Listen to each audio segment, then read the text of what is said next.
pledge I allegiance pledge allegiance to the flag of the United States of America and to the republic for which it stands, one nation, under God, indivisible, with liberty and justice for all. Thank you, everyone. Please be seated. Councilmember Totino? Present. Councilmember Pristula? Present. Councilmember Rye? Here. Supervisor Albrecht? Here. So we've got a couple amendments here. I want to add 3 items for special consideration. I want to close out the Laura case, establish the standard workday, and set a public hearing for the 89 Linden property that the residents have been complaining about. Can I have a motion to amend the agenda? Can I have a second? Second. All in favor? Aye. All right. Next up is acceptance of minutes. We have none. Next up is introduction of new employees. Raise your hand if you're a new employee. We only got one, right? Okay. Go.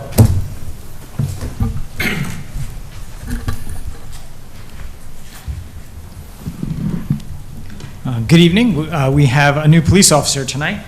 This is Liam Murtaugh, who's a graduate of Arlington High School, and he is currently in the Phase 2 program of the Ulster County Law Enforcement Police Academy in Kingston, New York. He was set to graduate there on July 22nd. Liam comes from a law enforcement family and is eager to utilize his training to serve the town of Fishkill. Okay. Get up and explain why you want to be a police officer. Straight necktie. Good evening, gentlemen. I've always wanted to be a cop from the time I was young. I grew up, as he said, in a family of law enforcement, watching my father achieve what he had, and it's very honorable to put other people before yourself. And not only the law enforcement background in my family, there's people that were in the military, and I think it's a very honorable job, and it builds very good discipline, and I'm looking to help people out and give them what they need. How old are you? 21, sir. Okay. Any questions? No, just a compliment. I know who your dad is, and that was good enough for me. So I congratulate you, and I know you're going to be a good cop for the citizens of Fishkill. Thank you, sir. Don? Okay. Craig? Welcome aboard. We expect you to live up to the last name. Thank you, sir. Councilwoman Bardini? I'm sure you have your own strengths that you can, build upon, and not just your father's. Welcome. Thank you for stepping up. Thank you, ma'am. Okay. So let's take a couple minutes to swear this young man in. Chief?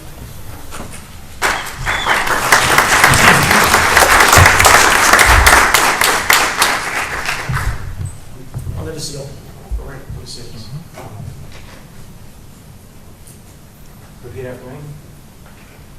I do solemnly swear I do solemnly swear that I will support the Constitution of the United States that I will support the Constitution of the United States and the Constitution of the State of New York, and the Constitution of the State of New York, and that I will faithfully discharge the duties and I will faithfully discharge the duties of the office of police officer of the office of police officer according to the best of my ability. according to the best of my ability.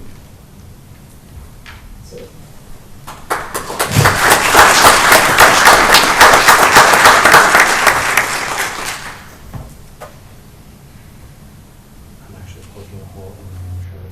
That's okay.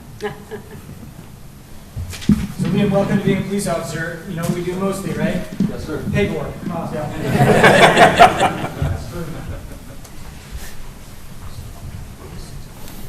Good stuff. Commissioner, you're up.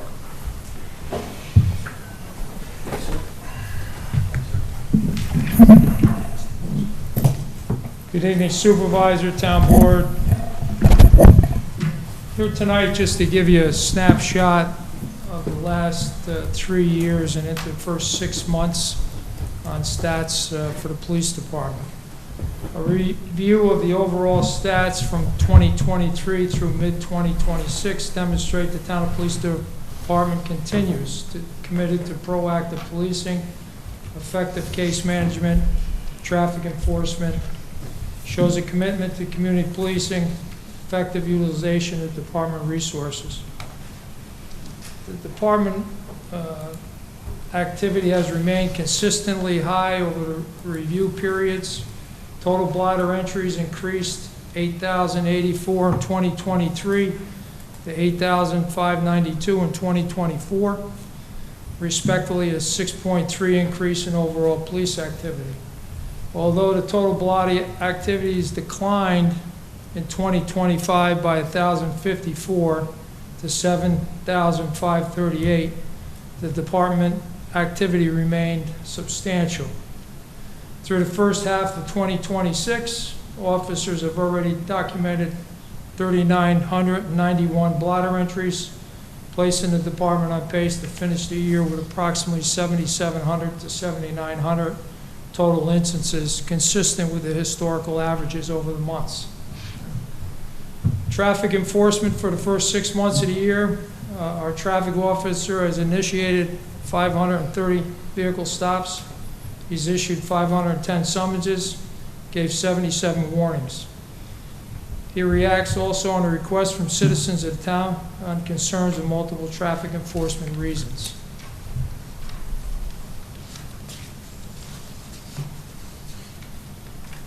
Case investigations. Investigators' caseload remains steady and manageable. The department recorded 845 cases in 2023, 826 in 2024, 741 in 2025. Through mid-2026, the detectives have already opened 331 cases. The gradual reduction in report cases, despite consistently high service demands, may indicate successful crime prevention efforts, increased community engagement, and proactive police initiatives. The arrests and enforcement activity has remained robust. The officers made 384 arrests in 2023, 374 arrests in 2024, 394 arrests in 2025. Through the first half of 2026, they've already made 146 arrests. Consistent arrest numbers over multiple years reflect the ongoing enforcement efforts while balancing community-oriented police strategies. The arrest-to-case ratio has remained strong, averaging about 45% of the cases resulting in an arrest. This shows the meticulous investigative skills, unrelative precedence, and dedication in the follow-up and bringing these cases to a resolution. Warrant management. The department maintains a high level of effectiveness in warrant process and follow-up efforts. 2023, we had 149 warrants received, 118 were closed, 81% clearance rate. 2024, 109 warrants received, 83 closed, 76% closure rate. 2025, 97 warrants received, 76 closed, 78% clearance rate. And in 2026 year-to-date, 32 warrants received, 16 closed, 50% cleared to date. Many of the warrants received during 2026 remain active, still being within a normal investigative effort cycle. Proactive policing, security checks. The department continues to place a strong emphasis on proactive policing measures. Officers conducted in 2023 7,088 security checks. 2024, 9,974. 2025, 7,128. And midway through 2026, we're at 2,476. Security checks remain an important component of the department's proactive policing philosophy and contribute to deterrence, increased officer visibility, and strong community partnership. All of this does not happen without the chief of the department, the two administrators, the patrol supervision, the police officers who go out there on a daily basis and answer these calls, along with the detectives who enhance these cases, along with our dispatchers who are the first contact into the police department. And also, this does not happen without the support of this board and giving us all the resources that we need to complete our mission. So with that, I'd just like to say thank you on behalf of myself, the chief, and the members of the department. That's all I have here tonight. Good job. Anybody have any questions for him? No, just thank you for the informative report, and I know that the residents are going to be very pleased seeing the proactive and highly successful operations of the department that keeps them safe. Thank you, sir. Thank you, sir. Okay, public hearings. All right, the first public hearing we have tonight is the authorizing the one-time sewer assessment. Around December last year, a sewer line broke in the Dutchess Park Sewer District in the Hoos Boulevard area off of Cedar Hill Road. We tried to fix that pipe previously 4 times, and we're unable to fix the pipe this time. The problem with the pipe, that it wasn't put in properly over 40 years ago, and then at that time period, they poured additional dirt on top of the pipe to make it look like the backyards were bigger. And that weight over time crushed the pipe 4 times, and the 5th time, it broke to where we had to change the pipe. So today is the public hearing to pay for the pipe repair. It's going to be a one-time assessment, which will be broken into 3 payments of $69 a billing period for the next 3 pay periods. So that's pretty much the gist of it. If any resident wants to come up and change that, we could do a 5-year bond, but that'd probably end up costing closer to $500 over the 5-year period, because then we would have to put that on the tax bills. So I'll make a motion to open up the public hearing. Can I have a second? Second. All in favor? Aye. Anybody from the public wish to speak about the public one-time assessment? Hearing none, I'll make a motion to close the public hearing. Can I have a second? Second. All in favor? Aye. Okay, Can I just say something about this? of course. Did you say we're going to do 3 payments? Yeah, I Because took we your did recommendation, some- yeah. Yeah, because it wasn't in here. Now we're going to do three. 3 even payments. 3 because ones, that's yep. what we discussed. Yep. Yeah, okay. Yep. Next up is to open up the public hearing to consider a local law to repeal and replace the noise ordinance. I'll make a motion to open the public hearing. Can I have a second? I'll second. All in favor? Aye. Okay, so we have 2 letters that 2 citizens wanted to have us read. Cooper, you have your letter? Yes. Read your letter from that citizen, then I'll read the letter the citizen gave me. Sure. So mine is from Peter Sammer, from a resident of 11 Waverly Street. In it, he says, "I was very disappointed to hear that there might be a change in quiet hours for the town of Fishkill. One of the items we enjoy most about our lives in Fishkill is the quiet town feel. Sure, our neighbors have parties and gatherings is a part of the enjoyment of the warm weather seasons. For the most part, they are respectful of the neighborhood and abide by quiet hours. Unfortunately, we do have one neighbor 1 street away that has no respect for the homes and families around him. On Saturdays and Sundays, they play unique music at disruptive levels. The music penetrates the neighborhood well past a 2-block radius. The police are called, but really the only relief is the 8 p.m. noise curfew. If this adjustment to the noise ordinance in Fishkill does go through, it will be punishing to my neighbors and my family. Noise penetrates through the walls and windows of our home. There's no escaping it. However, my neighbors will be able to get their young children to bed for restorative sleep and get needed rest for the coming workday themselves. It's tough to fathom. This unruly neighbor may move someday, but opening a door for the next disruptor is just not common sense. A 3-hour change in quiet hours seems simple, but is disastrous for all residents of Fishkill. I truly cannot see who is in charge would benefit or why it was even brought to the board. Please reconsider the repeal and replacement of Chapter 108 of the Town Code of the Town of Fishkill. The Town of Fishkill is a beautiful place to live and raise a family. There are plenty of outside influences that can upset the quality of life we have, and we must be vigilant to stop them. To make changes from within to our code that lowers the quality of life in Fishkill is abhorrent. Thank you for providing me the opportunity to share my opinion on this matter." Thank you, Cooper. I got one letter from a lady, Mrs. Marie Sprock. "Good evening, members of the town board, and thank you for reading my statement into the record in my absence. My name is Marie Sprock, and I have lived in Fishkill for more than 40 years. I am speaking today because what is happening to our town is not just concerning, it is unacceptable. I strongly oppose any attempt to weaken or relax the town's noise ordinance. Let me be clear, the current ordinance is one of the few remaining protections residents have to preserve peace, safety, and basic quality of life in our neighborhoods. It is not a burden, it is not a boundary, and once the boundary is lowered, residents will never get it back. Noise is not a trivial issue. Excessive noise disrupts sleep, harms health, increases stress, and erodes property values. It chips away at the very reason people choose to live in a residential community.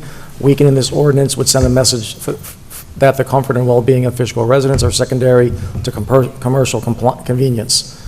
My concerns are not hypothetical. My home sits on Van Wyck Lake Road, directly besides a massive commercial resort approved last month by the planning board, right in the middle of an R40, R4 Adam residential district. The timing of the proposed ordinance change is impossible to ignore. Was the planning board or MJ Consultants aware of this proposal before the secret review? Were the Willow Lake applicants aware of how much they stood to gain from weakened noise law? Because I can tell you who was not aware, the residents whose lives will be directly affected. If this ordinance is weakened, it will not be the developers who pay the price, it will be the people who live here, families, seniors, longtime homeowners who will be forced to absorb more noise, more disruption, and more intrusion into their daily lives. This is not responsible governance and is not protecting the public interest. The town board has a duty to safeguard the character of Fishkill and the rights of the people who call it home.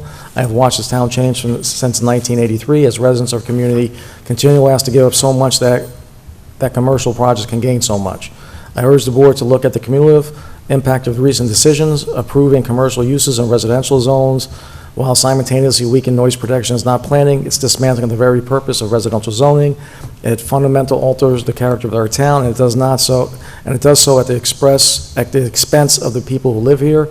For the reasons I strongly and respectfully demand that the board reject any proposal to loosen the noise ordinance, instead strengthen enforcement, reinforce protections for residential neighborhoods, and ensure that future commercial approvals do not override the rights of residents who built this community and continue to sustain it. Thank you for your consideration. So Cooper, put that on the record with the other letter. Did I open up the public hearing for this yet? Yes. Okay.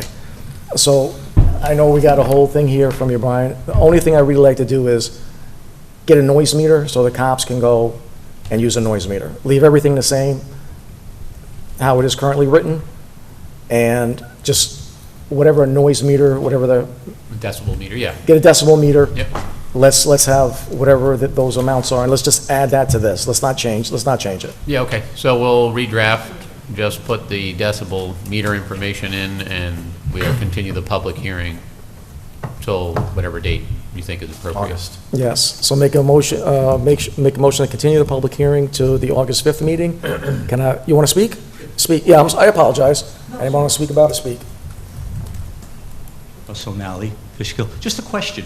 As far as possible, there are some restrictions in the code where some operations, as far as machinery construction, are prohibited on Sundays and holidays. How is real-time enforcement? How is that dealt with? Do we Call the cops. really, and they'll know the code? Well, I don't know if they'll know the code, but they'll figure it out. Understand. They'll deal with it? Yep. Okay, thanks. Thanks. Mr. Nugent, our officers can enforce our violations in the town code, correct? Yes. Okay. Anybody else like to speak about the noise ordinance? Okay, so what we're going to do is leave the noise ordinance exactly the way it is, but make a provision for a decibel meter so we can tell when people are breaking the law. That's all we're going to do. And we're going to continue this public hearing to the August 5th meeting, where we'll have a new draft and we'll close the meeting and vote on it at that time. So make a motion to move the public hearing to August 5th. Can I have a second? Second, to continue. All in favor? Aye. All right. I thought that's all we were originally doing. Things happen. So Things happen, whatever. what happened? I don't know. Well, there were some problems with the language and the enforceability of the current ordinance, but we could still maintain the substance of your ordinance and just shore up some language without changing the time. Yeah, don't mess with the times. Right. Yeah. Okay. All right. You okay, Brian? We good? Yes. Okay. It's better. Yeah, It's all good. all right, then the next public hearing will be the law to repeal and replace Chapter 108. Nope, no, I passed that one already, I'm sorry.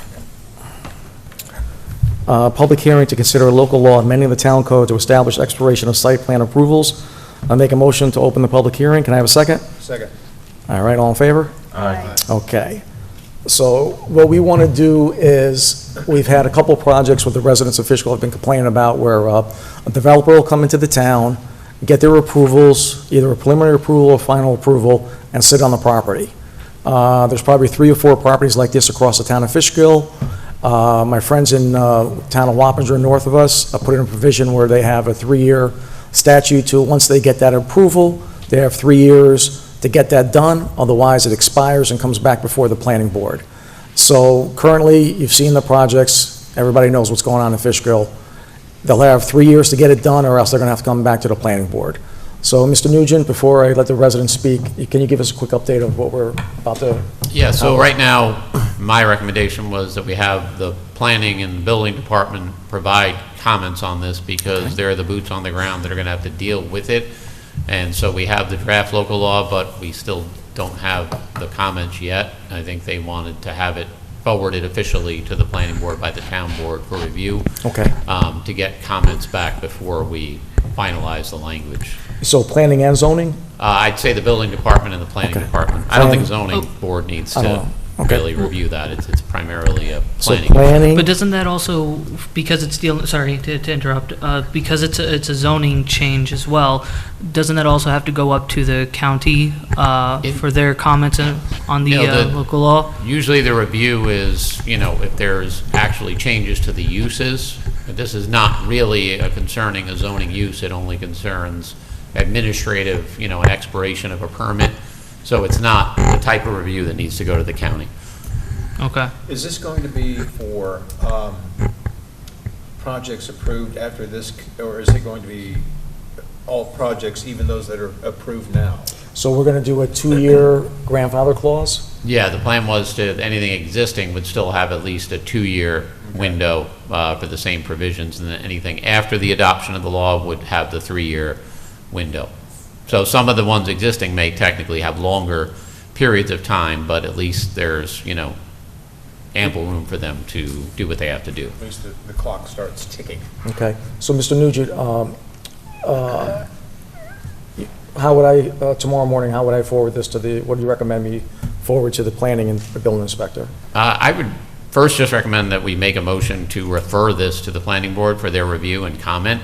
And I don't know how much time you want to give them, but we could set the continuation Is after. 2 weeks, is 2 weeks enough?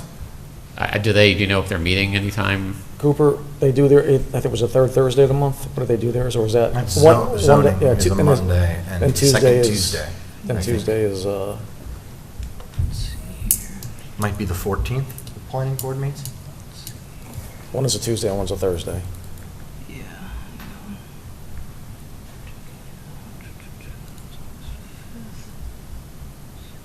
Well, your next meeting is what, the 5th of August? August 5th. So August I 5th. think, So planning board is going to be the 9th, so next.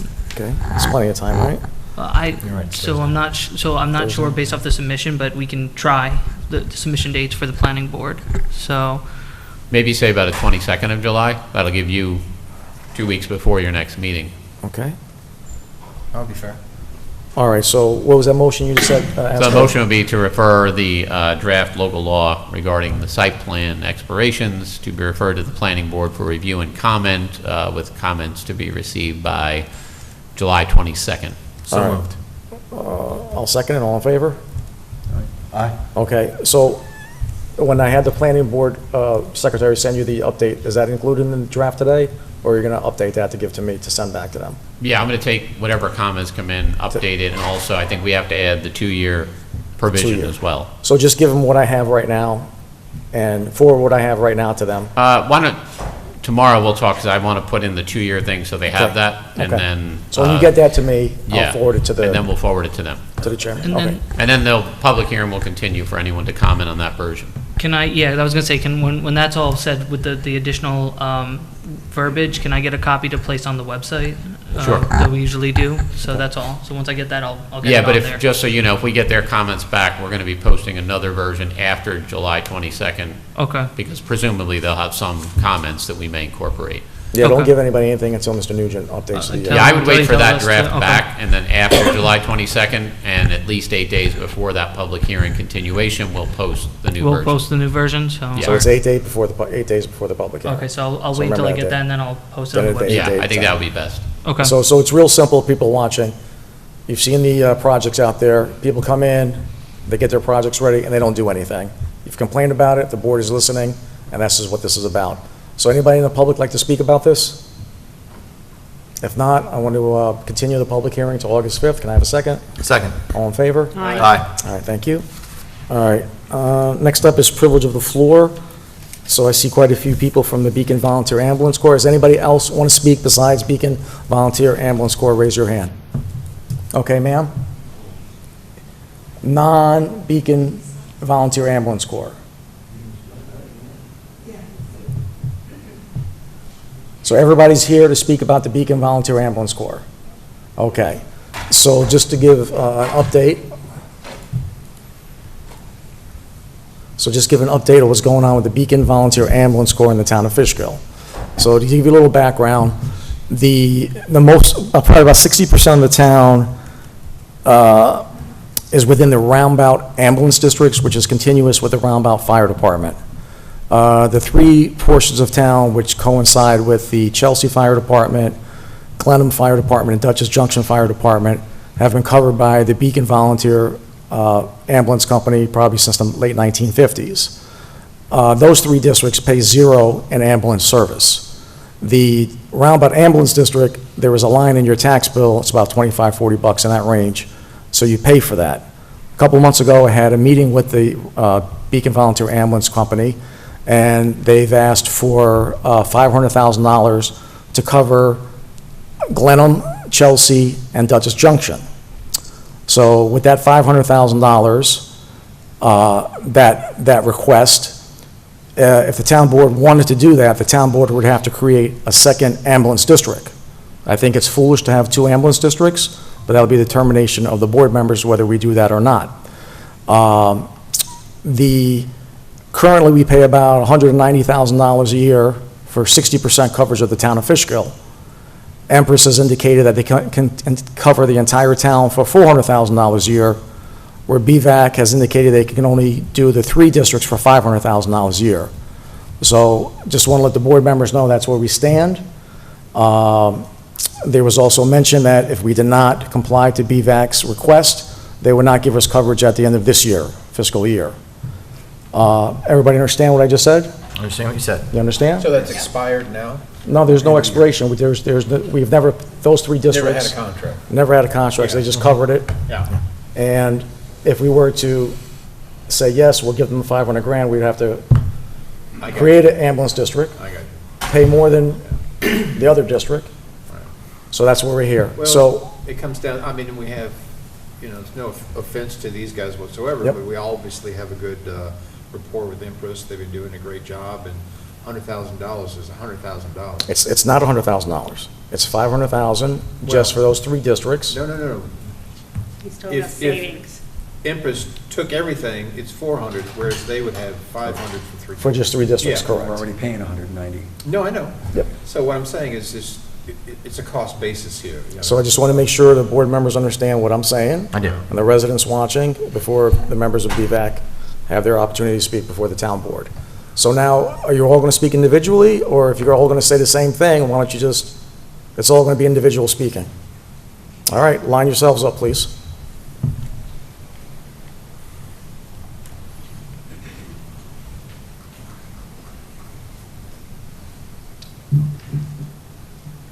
Good evening. My name is Brett Lesniak. I'm the Deputy Chief of Operations for Beacon Volunteer Ambulance Corps, more shortly known as BVAC. First, I'd like to start by thanking the town for representing the residents of Fishkill and for giving me a chance to speak tonight. I'm here because recently I was made aware of a misunderstanding about BVAC, who we are, what we've said or may not have said about the community. Let me make this very clear. We're going to continue to provide service. We have not stated that we would stop providing service to Fishkill. We would never simply abandon the community. BVAC has served the area for 60 years. We hope to continue to be a proud partner of Fishkill for many years to come. I have worked in EMS for more than 20 years, and I can tell you that firsthand, EMS has changed significantly over that time. Call volumes have increased, medical care has become more complex, the expectations placed on EMS systems have grown. Like many agencies across the state of the country, BVAC has adapted to these changing times. Most recently, we've implemented advanced life support, allowing paramedics to provide an even higher level of care to the residents that we serve. We've expanded our clinical capabilities, strengthened our operational leadership, and continue to invest in training, equipment, workforce development. We have also added key personnel positions, paid positions, that were needed to strengthen operations, improve coverage, expand medical expertise, and better support the volumes of calls we're receiving. This is not unique to us. Almost every not-for-profit has had to add paid positions to supplement their volunteer corps service. But this does not mean we are no longer a volunteer organization, and this does not mean that we are a fully paid department. We continue to have dedicated volunteer members who serve the community. In fact, our entire senior leadership team is volunteer. These people give their time, their expertise, their commitment, because they believe in the organization and the communities that we serve. Our commitment has extended beyond emergency calls. BVAC members are present and volunteering throughout the community at parades, ceremonies, official celebrations, holidays, and other local gatherings. We take great pride in mentoring the next generation through our Junior Corps program, helping young people develop an interest in service in EMS and community responsibility. The kind of involvement matters. It's what makes BVAC special, because it reflects who we are, neighbors helping neighbors, not just someone calling 911, but throughout the community itself. We live here, we work here, we raise our families here, we care deeply about the community.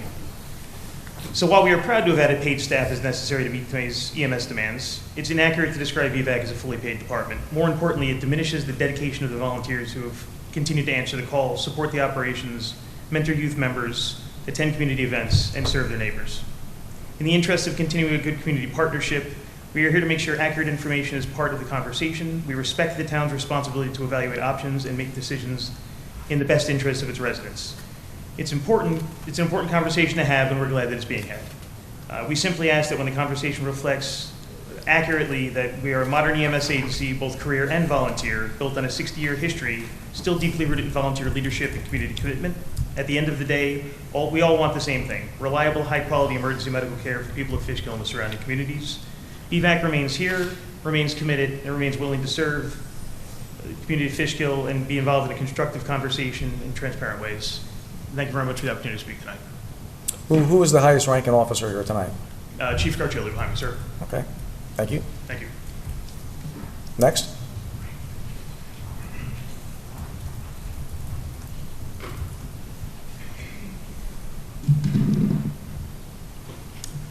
Good evening, Supervisor, Town Board, and fellow residents. My name is Piero Giangrasso. I'm a 20-year Fishkill resident and board member at the Beacon Volunteer Ambulance Corps. Following last month's meeting, I wanted to share the vital work our organization brings to this community. For 2 decades, I personally have served alongside a deeply dedicated team of volunteers and paid staff.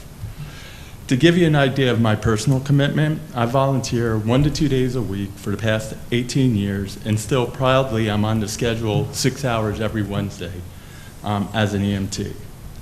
Our core mission here at Beacon Ambulance is simple. We want to provide the highest quality emergency health care to our neighbors when they need it most, working in lockstep with our local police and fire departments. We also actively invest in our shared future. Our Junior Corps program trains young adults from Beacon and Fishkill, fully sponsoring their EMT certifications. This program creates local careers. In fact, our current paid deputy chief was one of our Junior Corps members. Today, we have 3 local students enrolled in EMT class. One of them is a Fishkill resident. I look forward to the continued partnership with the town board as we work together to keep our community safe, healthy, and thriving. Thank you for hearing me tonight. Thank you, sir. Thank you for coming.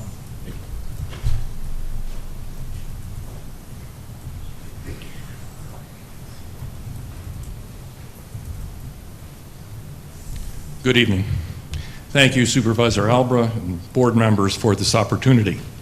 My name is Rick Spola. I've been a resident of the town of Fishkill for 58 years and a volunteer member of the Beacon Volunteer Ambulance Corps for 46 of them. BVAC was founded in 1959. It's easy for me to remember that because that was the year I was born.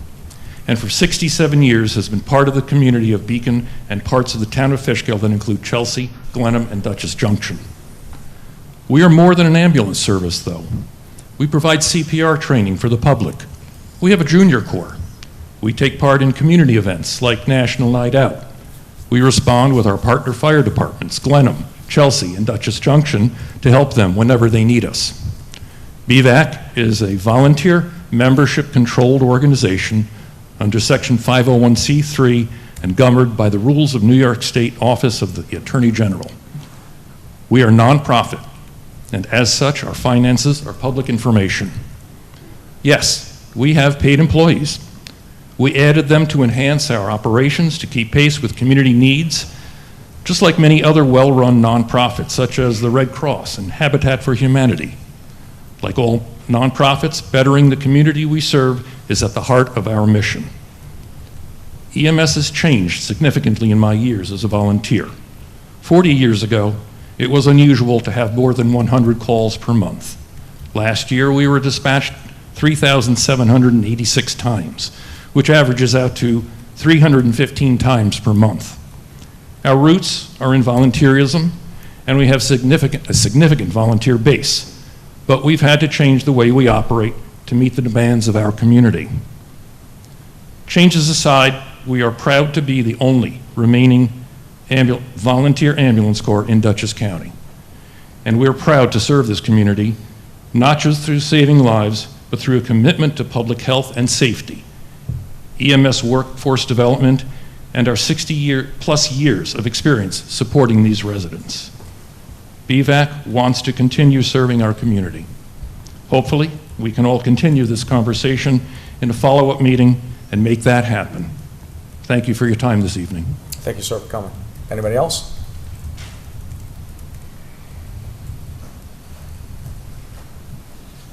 Good evening. I'm here to support my friends of BVAC. Can you bring the microphone closer? Oh, I'm sorry. I'm a school teacher, so usually I'm used to dealing with younger children, so usually I'm pretty loud with them. But I am here to basically tell a very short story involving these fine people back behind me. Just like any other night, like any of us have, we had a, quiet night. Maybe your spouse goes and watches television and, you decide to go to sleep. Well, my story's a little bit different. My spouse had had an accident. He had fallen down 2 flights of stairs, and it was probably a moment in time for me that was probably the most scariest in my life. I thought I was going to lose him. Luckily, one of my neighbors was a BVAC supporter and volunteer. And without his help, I would have never been able to stop the bleeding that had happened on my husband. And because of their fast and accurate service, that man is still playing golf today. And it is because of their volunteering in a world today where we do not have as many people volunteering to do the things that need to be done. I just hope that we can do right by them, and I appreciate your time listening. And you never know. It could be your wife, it could be your spouse, it could be your child or your grandchild. Sometimes extra help is needed, especially in a world today that is ever changing. Thank you so much. Thank you, ma'am. Anybody else like to speak?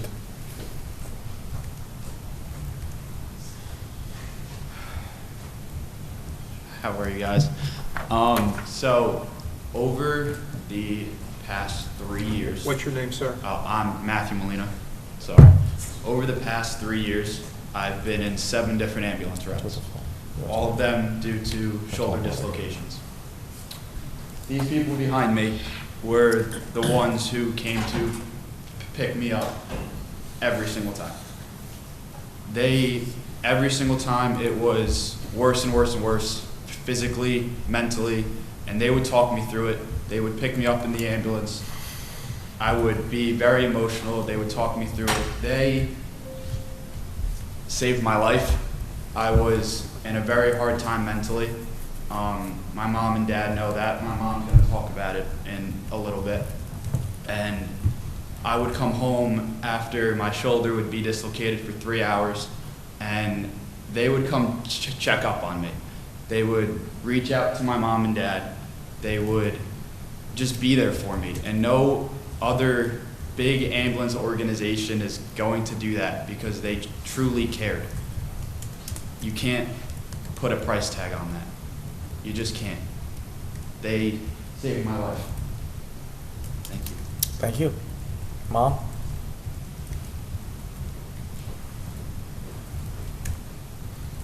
Good evening, Supervisor and other members of the board. My name is Angela Molina, and I am here tonight to express my deep concern about the possibility of doing away with the Beacon Ambulance Corps. I believe that a strong community is built on neighbors helping neighbors, and the Beacon Ambulance Corps represents exactly that. They are more than an emergency service. They are dedicated members of our community who answer the call when people are experiencing some of their most difficult moments of their lives. Excuse me. My family has experienced some of the most difficult moments of our life. When my father needed emergency assistance, the Beacon Ambulance Corps responded with professionalism, compassion, and kindness during an incredibly difficult time. I will always be grateful for the care they provided him and for the reassurance they gave our family. As you heard, my son has also relied on the Beacon Ambulance Corps 7 different times due to shoulder dislocations. Each time, the EMTs and paramedics treated him with exceptional skill, patience, and compassion. They understood not only the physical pain he was experiencing, but also the fear and the anxiety that came with each emergency. Just as importantly, they showed kindness and empathy to me as a parent, helping me remain calm during these stressful situations. Their compassion toward both my son and me is something I will never forget. Organizations like the Beacon Ambulance Corps are built on service, commitment, and a deep connection to the people they serve. Their knowledge of the community, their willingness to respond at all hours, their dedication cannot simply be replaced. They are not just emergency responders, they are our neighbors who care deeply about the people they serve. I respectfully ask you to reconsider any decision to disband or replace the Beacon Ambulance Corps. Please consider not only the practical services they provide, but also the trust, compassion, and sense of community they have built over the years. We should be supporting and strengthening organizations like this, not doing away with them. Thank you for the time to consider my thoughts and the experiences of residents like me. I hope you will make a decision that preserves this vital resource for our community and for future families who may one day need their help. And on a side note, just May 30th, when my son had his last shoulder dislocation just before his surgery, the Beacon Ambulance Corps dropped him off at St. Luke's. I followed, and when my son was waiting 3-4 hours for his shoulder to be put back in, they made trips back and forth, and when they saw him still sitting there, they came in to his room in the emergency room. They checked on him. They, told him to stay calm and that the doctors would be with him shortly.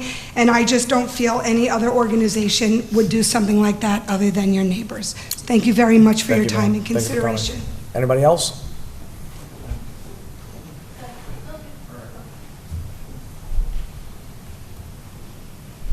Good evening. I'm John Anthony Bruno. I'm a resident of the town of Fishkill over in Streamside Knolls. On the morning of November 22nd, 2024, I woke up with stroke symptoms. Weakness down the whole left side of my body. Fortunately, I recognized the signs, called 911 immediately, and I was blessed that within 6 minutes, these gentlemen, and by extension ladies, arrived at my home, came upstairs into my bedroom. They were calm, professional, and prepared. They assessed me, got me ready to be transported downstairs, and for those of us with the gift of sight, that's no small feat. Is this thing working? That was funny, right? Anyway,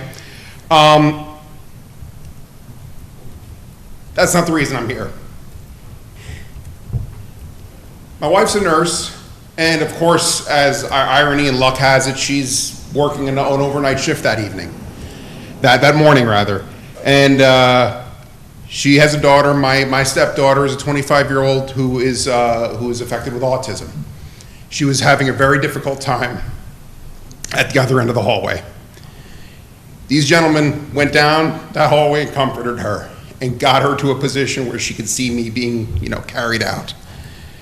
I often say that BVAC and other medical professionals involved didn't actually save my life.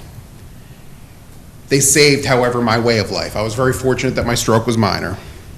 But today I stand here, I can walk, I can work, I can enjoy life with my family, friends, and neighbors because I recognized those signs, acted quickly, and because a team of highly dedicated volunteers were there when immediacy mattered.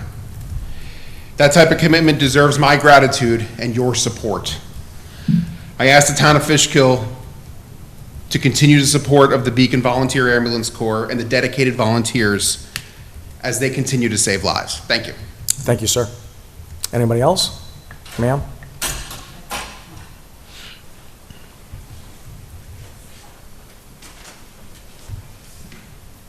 Good evening.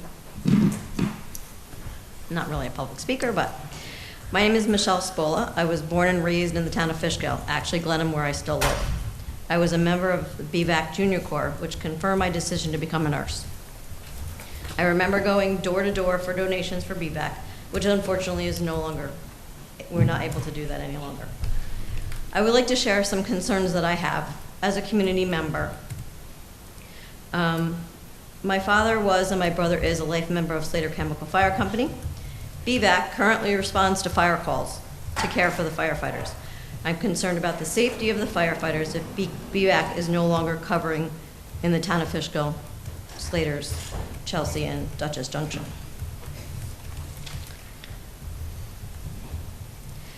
BVAC also goes up the mountain to rescue hikers with their off-road rescue vehicle. The number of rescues needed will increase substantially with the Fjord Trail opening in the town of Fishkill. How will this be addressed with a for-profit commercial ambulance service? Just food for thought. Concerns about, and the increase of rescues is going to be concerning. Another concern, where would a for-profit commercial ambulance be located and how will that impact response times? I have heard in the community the commercial ambulance will be parked at the old Rambout Fire Station 2, which is on the other side of the town in Rambout's district. That will impact the response time in Glenham, Chelsea, and Dutchess Junction. It's what's out there in the community.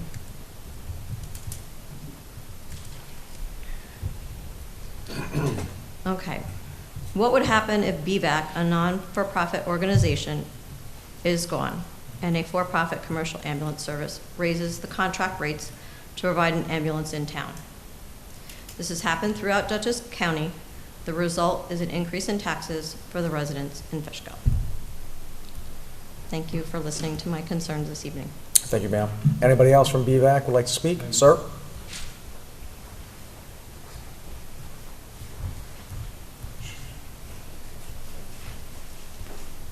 I want to thank Mr. Albert, the board. My name's Harry Corus. I live at 20 Corus Lane, Dutchess Junction. On behalf of the Dutchess Junction Fire Company, we respond to all calls that BVAC has in our district. We don't have to, but brotherhood. They need help, we need help. They respond in the mountain. They pull hikers out of the mountain. Now with the Fjord Trail coming into play, our calls are going to, God knows how many more. With the way the volunteerism is, Beacon has a paid fire company. They've gotten rid of all the volunteers. They come to Dutchess Junction for their meetings and to support us. We can't afford to let BVAC go. 50 years, 60 years, Dutchess Manors hosted banquets in honor of BVAC so they could have money fundraisers. The money isn't there anymore unless you tax people. Well, if you put a private firm in and they demand and they get paid, and every year their prices keep going higher and higher, and you lose all the volunteers, that doesn't help. Especially when you have possibly 1 or 2 hikers injured, and then you have fires on the north side of Beacon or Fishkill. You know, you have to have a lot of different rigs. These people, they come and they stay, they remain. They don't just come, remove, and go about their business. So with that being said, it'd be a travesty to lose them.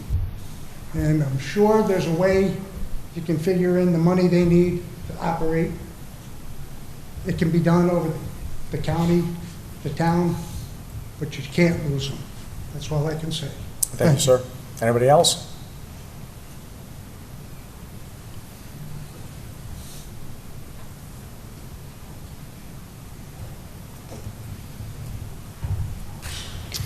Good evening. My name is Tanya Snihor, and I'm a resident of Wappingers Falls.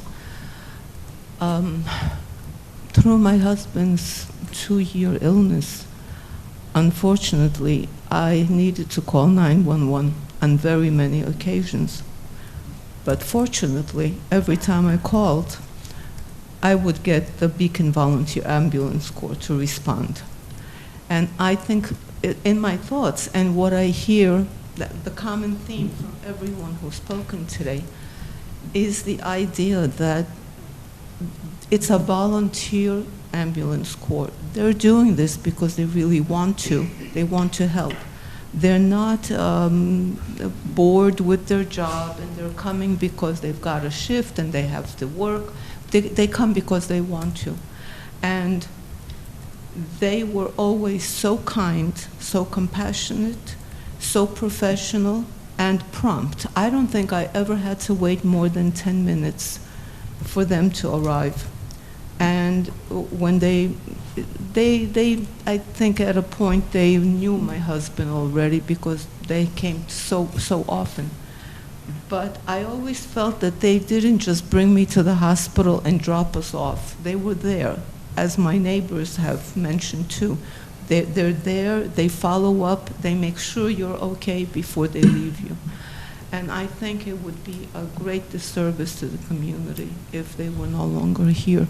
It's not the same thing as a corporation or, it's a very personal entity. And you feel, when you call and you get the Beacon Volunteer Ambulance, you feel like your neighbors are showing up, not some employee from an organization. So, and this is also my opportunity to say thank you very much to them. They are great. Thank you. Ma'am. Anybody else like to speak from BVAC? Anybody else speak about anything else regarding the town of Fishkill? Okay, so I'm going to close out the privilege of the floor for general town items. So BVAC, like I said, came to me about a month ago. So what's on the table now with coverage in the town of Fishkill, the Roundabout Ambulance District, which is continuous with the Roundabout Fire Department, which is about 60% of the town. Empress covers that for about $190,000 a year. Glenham, where I live, Chelsea, where Councilmember Zula lives, Dutchess Junction, where Councilwoman Bardini live, are covered by the Beacon Volunteer Ambulance Company, which was before you tonight. Those districts have not charged those 3 fire districts for 59 years. A couple months ago, leadership from the ambulance company came up to me and said in order to provide service for those 3 districts, it would cost $1.1 million, with $500,000 coming from the town. If we didn't come up with the $500,000, we would lose coverage come January 1st of the upcoming year. So in order to comply with what BVAC wants, we would have to create a second ambulance district. That means the town of Fishkill would have 2 ambulance districts. I don't think that's a good idea. And then number 2, the $500,000 that they want would be for 40% of the town, where the other 60% of the town gets it done for $200,000. So that's what's on the table. If BVAC wishes to change their proposal to go back to where they don't charge those districts anything and give me a contract stating so, I think I can bring that to the town board and we can reconsider. Because nobody wants to get rid of BVAC, but to ask the town to have 2 ambulance districts and to pay substantially more for 40% of the town than 60% of the town is not fiscally responsible. I respect BVAC. My family lives in Beacon. They've been to my parents' house numerous times and done a great job. I don't want to see them go either. But for those 3 districts to carry the burden of $500,000, where the Glenham Fire District is also looking to redo their firehouse to the tune of at least $10 million, it's a lot of taxpayer dollars that are going to be squeezed in upcoming years. So if BVAC wants to come back to me within a month to go back to the old ways, I'll consider it, but you guys aren't going to do it. So I don't know what the alternative is going to be. Yes, absolutely. Well, you should let your head of your department speak.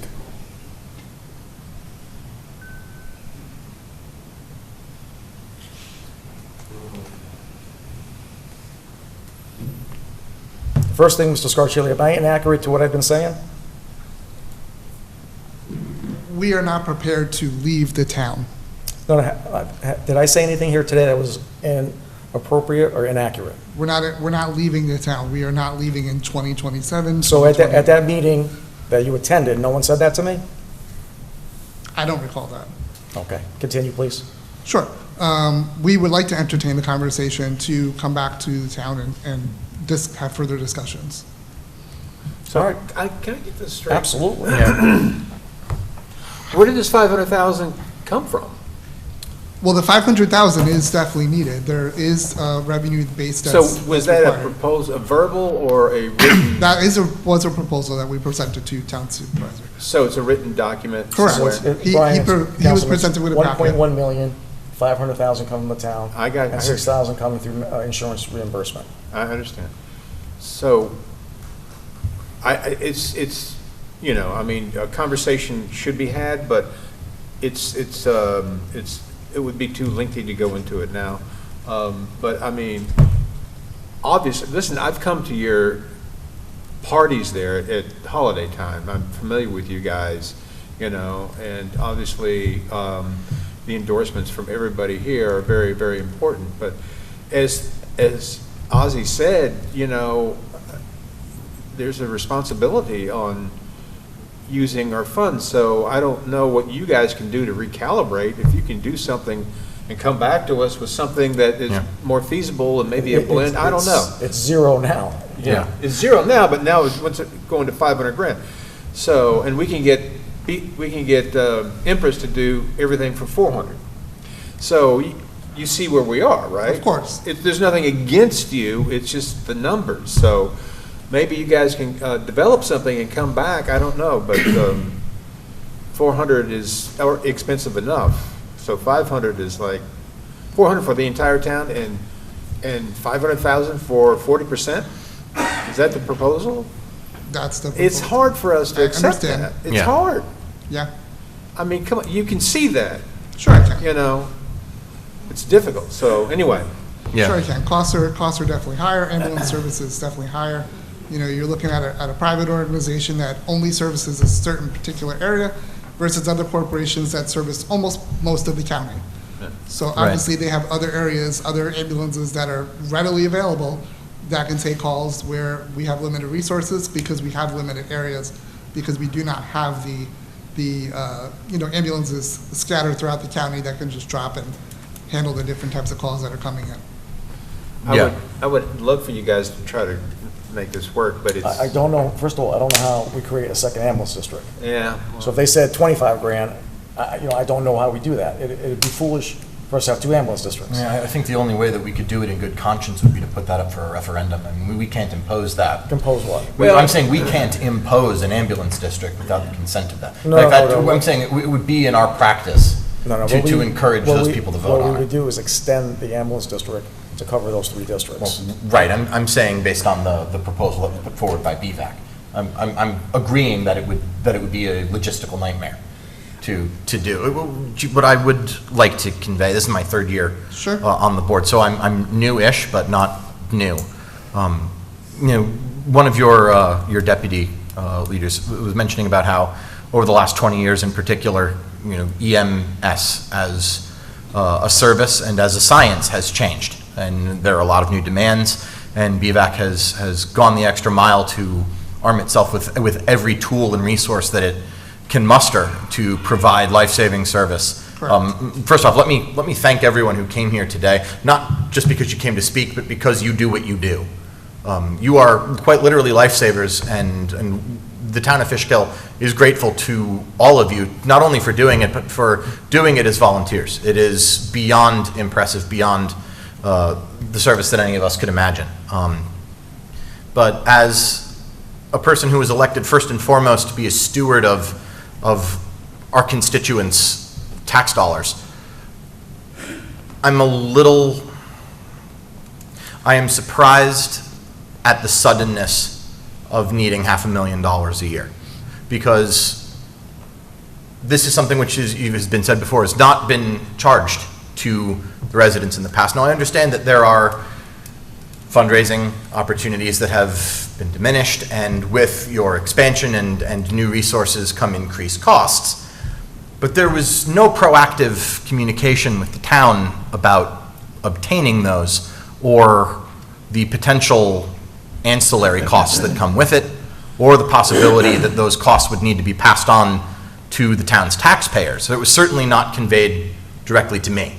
And I don't know if I were to give a call over to our colleagues in the city of Beacon, if they would have the same general assessment. And it puts me into a mind of when I was a teenager in my 20s, mowing lawns in my neighborhood. And, you know, it gets tough when your equipment gets old, and so you need to buy a new lawnmower and a new weed whacker. Then you go and you try to increase your price on the people who have been used to giving you just enough money that you're breaking even, and now you lose customers because they never agreed to that. It's a whole different thing when it's not my money that I'd be spending on this. If I had $500,000, I'd gladly give it to you, but it's not my money. It's about 10,000 of my constituents' money. And $500,000 without any of the back and forth, proactive, good faith communication that would have prepared us for this possibility over time, it is disappointing as a fellow public servant that this is sort of being sprung on us, and that we are then made to look like the bad guys trying to get rid of an excellent organization, when that is the last thing that we want to do. But we have financial obligations that we swore an oath to uphold. Thank you, Greg. Jackie, anything to say? Pretty much the same thing. You know, we are stewards of the money, the taxpayer money. But we also do have to keep, you know, their care in mind as well when it comes to emergency services. I understand, you know, being a healthcare worker, how much things have increased. Cost of drugs being, you know, the biggest part, I think, of taking care of people. It's just really difficult for us to swallow this right now. Sure. You know, and, you know, like the supervisor said, you know, I'm your neighbor. We're all neighbors, and there's a lot to say for that. There's a lot to say for your proximity to the people you serve, when minutes and seconds matter. But we do have to look at the whole picture. So certainly if the supervisor agrees, we agree to continue to talk, let's do that. Okay. So the basic gist of this is, if you guys want to keep it the way it is, we'll listen to that. If not, we're going to go in a different direction. So it's up to you guys. That's it. That's the end of it. Guys, you spoke for a half hour. May I speak as a resident of the town of Fishkill? All right. And not as BPAC? Sure. Thank you. Again, Rick Spola, town resident for 58 years. And I appreciate the board's concern about finances. As a taxpayer, I too am concerned about taxes. But I know a little bit about the economics of EMS also. What's been happening for the past 69 years is BVAC, 67 years, BVAC has provided service. BVAC started collecting insurance money, just as commercial services did, in order to survive. In addition to the Medicare and insurance payments, an ambulance needs more to survive. Commercial services charge municipalities a contract fee to park an ambulance in that community. That's what's happened throughout Dutchess County. They're subsidized, their costs are subsidized by their contract fees with the municipalities. Beacon Volunteer Ambulance has subsidized operations, ambulance operations, with donations which are drying up. We have had a couple of large bequeaths over the years, not endowments. Those do not continue. So eventually, that source of funds runs out. So what happens then? The volunteer organization goes out of business. Now, we have the Walmart effect. The commercial services come in, and they have lowballed you for a short period of time. Look around you. Look at what's happened at the rest of this county.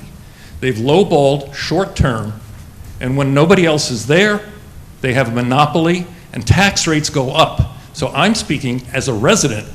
You're concerned about finances. You're concerned about taxes. Look around you. I'm concerned that in 2 years, 3 years, when the commercial service is the only thing left here, our tax rates are going to go up substantially. So what I ask, and I'm putting my BVAC hat back on, I'll repeat. Let's not talk this is not the correct forum to talk hundreds of thousands of dollars. Who said what when? I ask you, invite us in. Let's have substantial talks, reasonable talks about what we can do to continue in this community. Thank you. Thank you, sir. Okay, Mr. Corliss. Let Mr. Corliss go. Perhaps there might be a solution. 4 years ago, when the Fjord Trail, actually 5 years ago, Hudson Highland Fjord Trail came into the area, and they proposed the hiking trail and the parking, which everybody kind of wants. They also approached Dutchess Junction Fire Company, Cold Spring. They said there's going to be some monies involved so we could have equipment. Well, I've asked a couple times, haven't heard anything.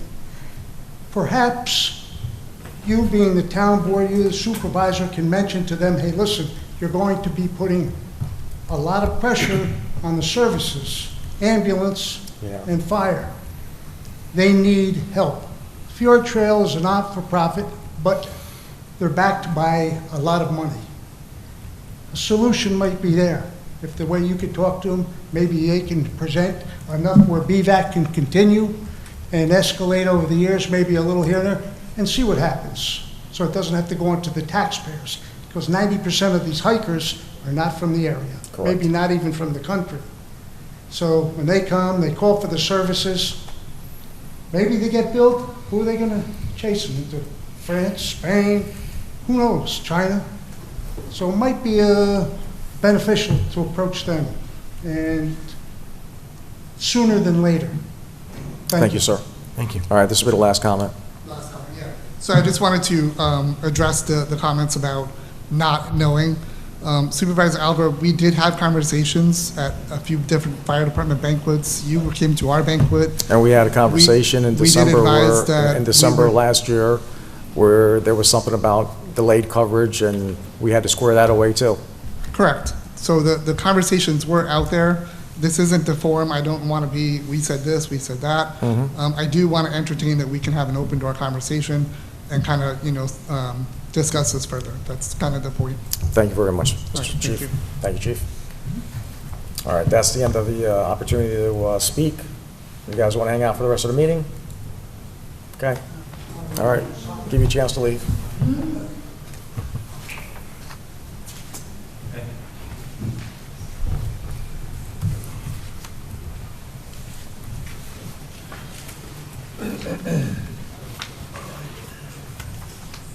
Liaison. Yeah, liaison's up next. Yeah.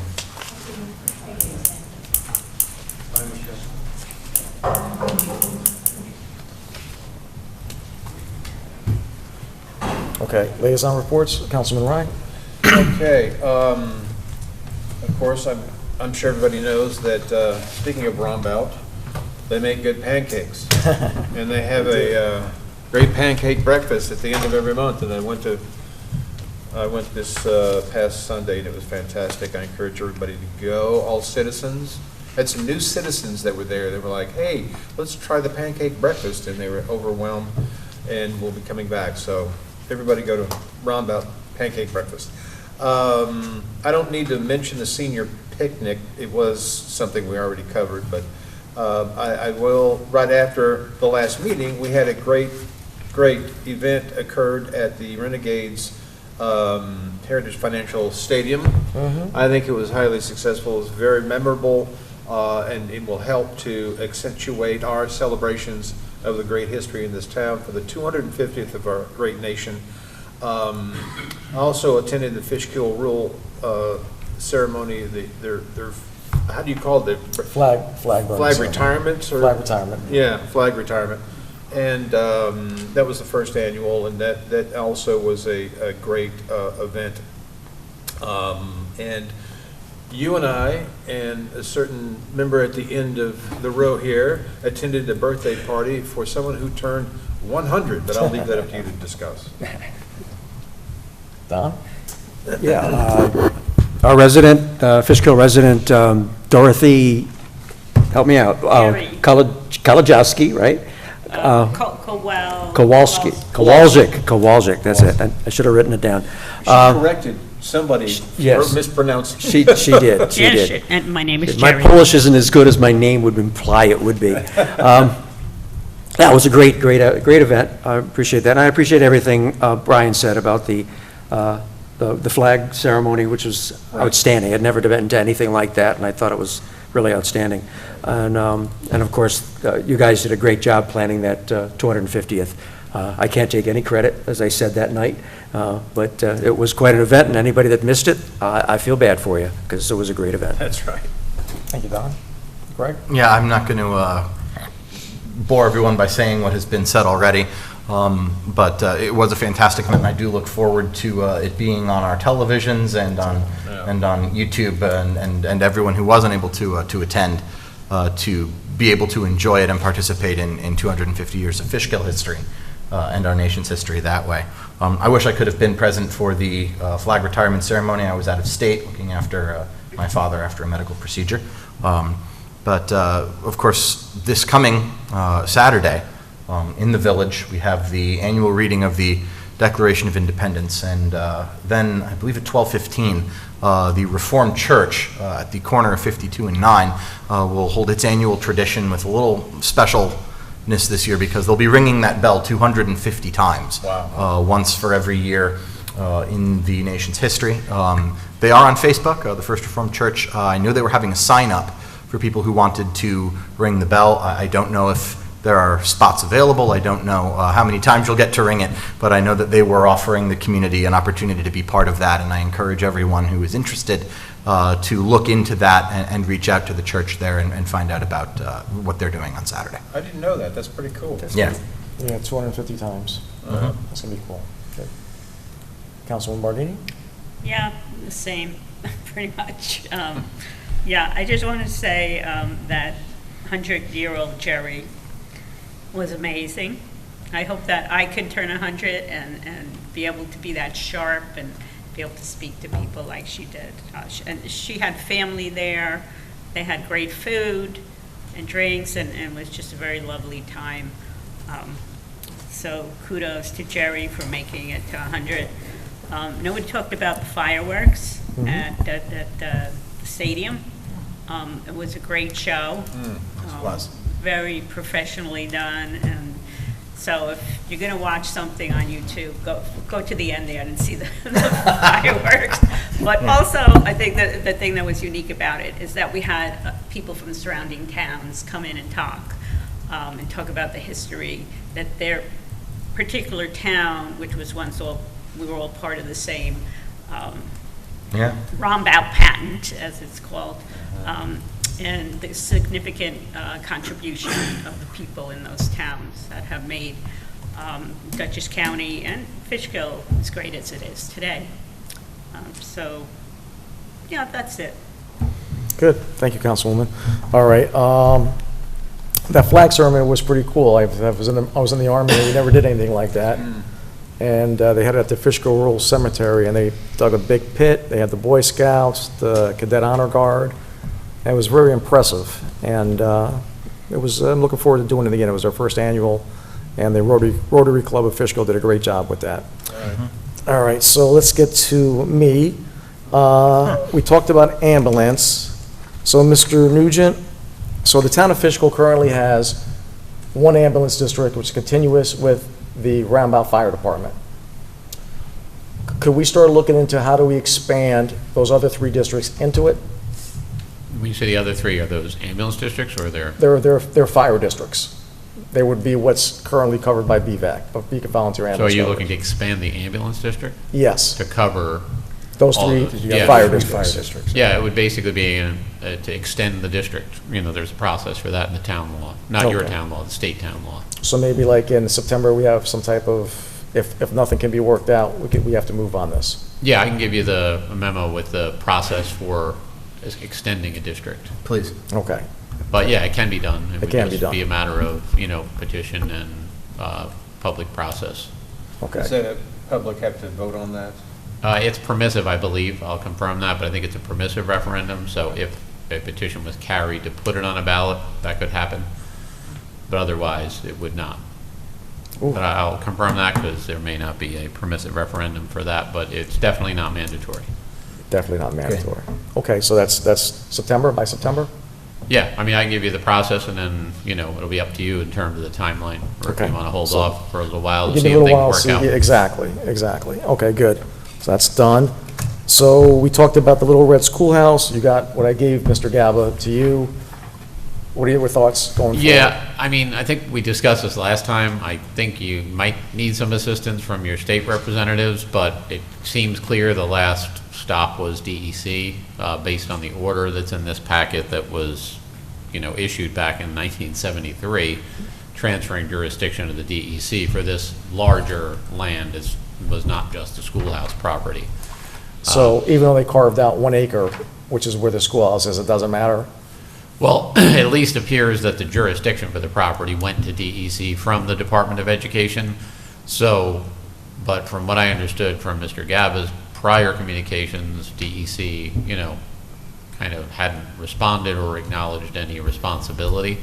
So, and we are going back a significant period of time, so I don't even know if DEC is going to have any records on this.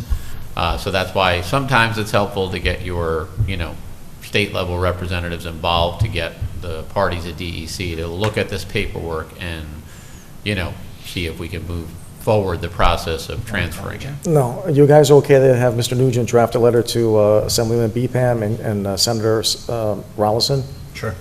Yeah, but I'm all for just, eminent domain or something. He says we can't do it. Yeah, I think we addressed the problem with that is that if the state does own it, you can't eminent domain it anyway, and if we file an eminent domain knowing that it's in the state's jurisdiction, then the town faces sanctions, for frivolous litigation.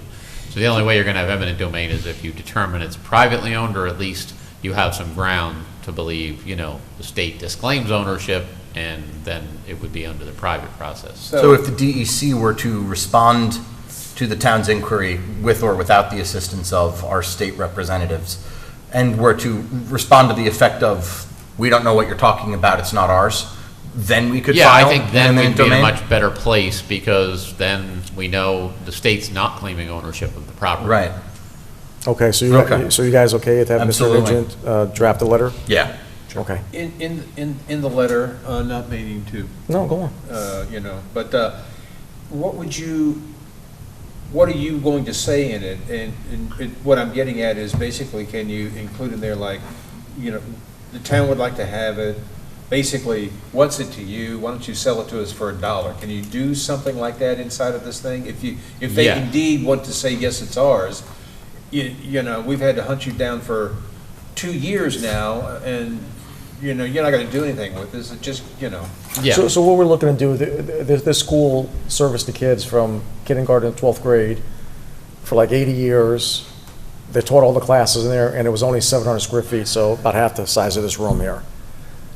We're looking maybe for future, I don't think any of us will be around, but maybe a future town board will have access to the land and maybe build a replica 10, 15 years down the road. Yeah, I don't think we're necessarily facing an obstacle in getting the property. The first obstacle is them acknowledging, the last roadblock we hit was the jurisdiction being transferred to the DEC, and I would obviously include a copy of the order from 1973 where jurisdiction went to them and say, look, this was a piece of that property, and, we are looking to basically acquire access, but we first need them to acknowledge that they own it, or that Or they they have don't own, some. and if they acknowledge that they don't own it, then we do the eminent domain. Right, or if they And we'll say, have look, as paperwork. far as we're concerned, it's not ours, so do what you have to do, then yes, we can And go. then the judge will say that we at least did our due diligence, so we don't get sanctioned. Then we would have to do publications and all that, because we don't really have an owner. But we'd probably notify anybody that was in this chain of title. Yeah. And just say, this is, move that process forward. Mhm. Because also with eminent domain, there's a matter of valuation. So when you get to that phase, who are you paying the money to for the property? Exactly. So that's that's the reason, if we can get it without eminent domain, then we don't have to worry from the state, we don't have to worry about paying compensation to somebody That doesn't exist. for the property that's taken. But like I say, we don't even know who to pay at this point for this property. I mean, the other option is to see if we can get some other, title company to sort of get a second opinion, see if they could dig deeper. But it does seem, based on what was done, that the last stop was that order assigning jurisdiction from the Department of Education to the Department of Environmental Conservation. I would be all for if they come back with, we don't know what you're talking about, we just do. Just give them the domain. I think before you get to eminent domain, I would probably recommend simply going for a declaratory judgment that, Even better. they don't own the property because they can't produce anything that says they Even do, better.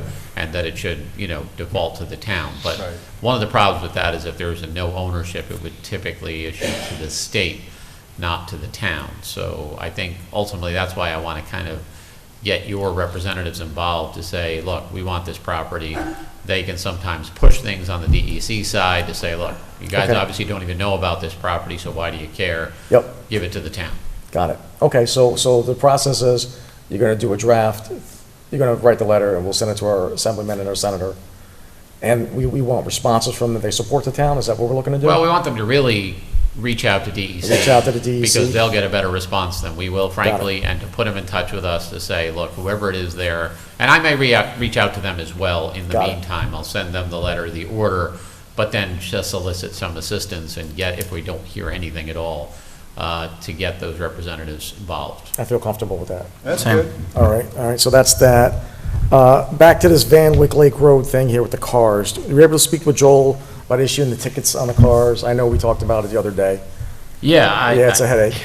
Yeah, I don't think there's any issue with the tickets, but my recommendation again is that we try to get consent to at least get on the property, identify these VIN numbers, see what we're dealing with, because as I explained to the supervisor, first of all, we would need an administrative search warrant That's most it. likely, because we're dealing with taking titled property in the form of the vehicles.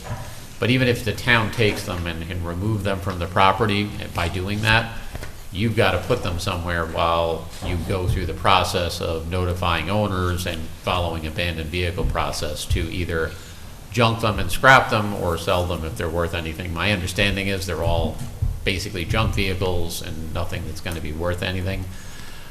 So if we could get that cooperation from the owner, at least we'd know what we're dealing with and may be able to have those VINs run and find out who the owners are of these vehicles, if it is the property owner or not, because that could be helpful. It's harder for them to claim, it's No, not that's perfect. in their name. But if you ultimately remove them, you need somewhere to put them while we go through that process of either destroying them or selling them. And I It's a don't know if pain you in the butt, have guys. A spot for that. 1.5 year pain in the butt. Okay, I'll follow up with the bill inspector about contacting the owner. If that doesn't work, we'll do the administrative search warrant. Yeah, and I think that's very helpful when you're going to the court to say, we reached out to the owner and he said, no, Yeah. you're not coming on, so that gives Very more good. basis for getting that administrative search warrant. It's a lesser standard than your search warrant of going into Yeah. somebody's house. All right, so I have one more here for you. Everybody knows Rolling Hills. Mr. Nugent effectively defended the town and set in some serious case law in New York State. That was a development on 9D north of the bridge for 500 units with a traffic circle. We won that case. We can enforce our zoning laws. And now the issue is that the developers come back to, as a right, build 140 homes, no traffic circle, and the proper commercial there. So in this project, the town owned the middle portion, which was an old well field, It's still serviceable, it's got a lot of iron content, and that's why we went to get water from the city of Beacon instead of that site back in the day. So, the developer wants to come, build as a right, but he wants to use that donut for a road and a retention pond and give us access to that well field for the future. So, I'm okay with it, if we could do a lease with it, or we get some money from it. And I want to bring it to the attention of you guys before I reach out back to this guy, whether the board is okay with it. Would a lease agreement trigger the public referendum? No. From our sale of town-owned land? No, we're not selling it. Permissive. Right. Yeah, it would trigger a permissive referendum. It would trigger a In other permissive words, referendum. when you adopt a resolution to either lease or sell property, Mhm. there is then triggers a permissive referendum requirement under law. It would.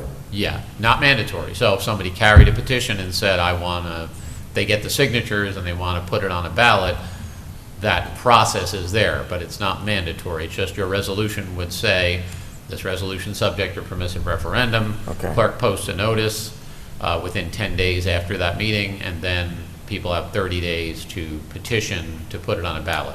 Got it. If nothing's filed in the 30 days, then the lease goes forward. If something is filed, you would have to wait until the ballot proposal is voted yes or no. So can we rent it? Would that be permissible? The only thing you could do that wouldn't be permissive referendum would be to license it. To license, the only thing that we could do. And a license is just different because it basically gives the town the right at any point to take back the property or stop the use of it if it needed it for its own purposes. So it's a lesser interest in the property for the person using it, but license agreements are generally temporary in nature, so they don't trigger permissive referendum requirement. License agreement. A license agreement. And we've done them, for example, we had one town that licensed a movie theater to somebody, you know, and sometimes it presents a problem for the person licensing the property as far as financing, because banks and things don't love license agreements. They like leases or sales, but Okay. usually you can work around that. I'd rather go with the licensing agreement. You guys okay with that? Yeah. And this way we'll What let kind of X. homes does this guy want to build? It's going to be nice townhomes, 140. That's And what, that falls within the as of right? as of right. And Before, no traffic circle? no traffic circle. Good. It's a big win, guys. Yeah. Look, if it's as of right and it's within the zoning, then, you know, that falls within that type of approved development that we're not going to try to interfere with. We're not in the business of, you know, bending over backwards and making accommodations. Well, it'd be beneficial for us, because now, hopefully, we never have to use the well field. Right. But now we'll have access to the well field. Right, absolutely. If we can get that licensing agreement, So- where they're licensed, but we still hold that ownership, that's, Yeah, that so would be we're ideal. on Rolling Hills, we should mention that they initially had challenged, we filed a judgment for the town's appellate costs and printing costs from that appeal. They initially challenged it, they filed a notice of appeal, but a few days ago they indicated they will pay the judgment, so we understand a check has been sent and should be here. That money will stay with the town because you already paid us for the appeal process, so it's approximately $5,000 that'll come to the town. Yeah, we won this thing. Was that 5 years ago. No. the proposal? No, it's just, the guy came in, and I told him I'm not changing any zoning laws, and then he got into the part about, what can we do with the middle part? And I said, I have to ask the board to do with the middle part, and I said, I have to preserve the well field for possible use. And the well field, it's got a lot of iron in it, so it looks brown. In the future, if we need it, at least we have it, but I want to make sure we have access to it, so I like that portion. And you're talking a retention pond and a road, not a big deal, in my opinion. What address, what's? Rolling Hills. The retention pond wouldn't have any impact on the well field's usability or the water quality? No. Okay. I don't know the answer to that. That sounds like an engineer question. Yeah, before we agree to the licensing agreement, I would like confirmation of that, but I would assume they wouldn't make that offer knowing that we need to preserve the well field if they knew that it would contaminate the well field. Yes, and we could always have conditions in any Yeah, license exactly. agreement about that. Conditions, and that's one of the conditions when we get to that part with a resolution to Great. accept it. Yeah. So basically what I'll do is, when he puts his money in for escrow, I'll have him contact you guys, and you can get paid for the work. For the Yeah, parcel? for this. Yep, okay. Okay, guys? Yeah. All right, that's all I got for that. First up, a discussion of resolution authorize submission of the DOT request for a traffic signal at Blossom and Council Point. Everybody okay with this? Yeah, I'm perfectly okay, but I just remember having a conversation with Marcus Molinaro when he was county exec, and he tried to do the same thing. And and they refused it because of that triangle Yep. on all the streets there. So let's give it a whirl, maybe they, I think what we should try to do eventually is to make it no left turns out of the northern branch, only making right turns into it. Make it a one-way. Make it a one-way, yeah, yeah. Well, It's let's bad. see. It's I hate bad to doing suggest that that entire triangle needs to be reprofiled, but there is a possibility that that might be a prerequisite to a traffic signal there. Yeah. All right, number 2, so Mr. Nugent, you write the letter? Yeah, we're just going to send a copy of the resolution. That's Okay. what they're looking for, the Yep. resolution authorizing this Okay. warrant study. All right, next up, a discussion of resolution authorizing town official to join the Dutchess County DPW Intermunicipal Shared Services. We do that every year. Everybody okay with that? Yep. Next up is discussion of resolution for a portion of Marlbrook Drive to be added to the Fishkill local highway inventory. So a portion of Marlbrook Road was not on the highway inventory, so it reduces the aid that we get to redo our roads. Right. So we're going to get that on the map along with Holly Loop. You okay with both of those? Yes. well, yeah, I understand, props to Kevin McCarthy. I understand he researched this and found this out. Yep. Good job, Kevin. Good job, Kev. All right, next up, discussion and resolution for the highway paving budget transfer. So what we got to do is, since gas went up, even though it's coming down now a little bit, they charge by ton, so it's going to cost, I think Carmen said, another $40,000 more to get it done. And he's going to transfer it from his own budgets, so we have that. Yeah. Next up is discussion of proposed local law for the addition of Chapter 143, Article 3, regulating parking and storage of trailers and boats on town highways. And I think we set in the public hearing for this, right, Cooper? No, I think this was just a discussion only at the time. Okay, just discussion only? Mhm. So basically, Mr. Nugent, I just want, well, I request a law like this with just a 48-hour, you could park for 48 hours afterwards, you can Yeah, tow I it or just ticket. had one question on that. Yeah. I understand the 48 hours, but are we looking for a notice situation where they have 48 hours to remove, or are you just saying if it's there 48 hours, then it's in violation? What do you mean, notice to remove? Well, in other words, if you're Not saying a that... ticket, but something. Yeah, like you want to tell them that you can't leave this here and you got 48 hours to remove it, or are you just saying that if it's been there for 48 hours on the road, it would be in violation? Could we do 48 hours, put a warning on it, and if it's still there in 48 hours after, you get it removed? Well, that's up to you. That's why I'm saying that. I just need to clarify that if you want it sort of a notice and then you have 48 hours to remove. But remember, that's also, it could be there 3 days before you put the notice on it. Yep. So it's there longer. The other option is you just say any trailer or, that's not connected to a vehicle, et cetera, that's on the road for 48 hours or more, would be subject to removal or issued a violation and removal. So we're looking at 48 hours of warning and then 48 hours after. Is that the two options? Well, I'm saying it's your preference. It's either 48 hours, you put a notice on it, and they have to remove it within 48 hours, or you will, or your law can just say, forget the notice, and if it's on the street for 48 hours and we see it there for 2 days, we can remove it without giving a notice. I think the fair thing is a notice. You got 48 hours to get it out of here, Any other municipalities? We have our police chief here. I don't know if he wants to give comment on that. You don't care? All right, whatever sounds you want. Okay. All right, Yeah, so let's it could do just be, right, 48 it should hour be warning. like the equivalent. I'm not wild about, don't get me wrong, I think that there needs to be enforcement, but I live in an HOA where there are, 48-hour parking regulations regarding the use of the HOA's designated private parking spaces. And what is just standard practice is that, when you're basically using that as an extension of your own driveway, you just back your car out of your parking space, move it down 4 spaces and park it in a new one, and now the clock resets. And without it being unbelievably complicated and annoying, I just don't see how it becomes particularly effective to draft it.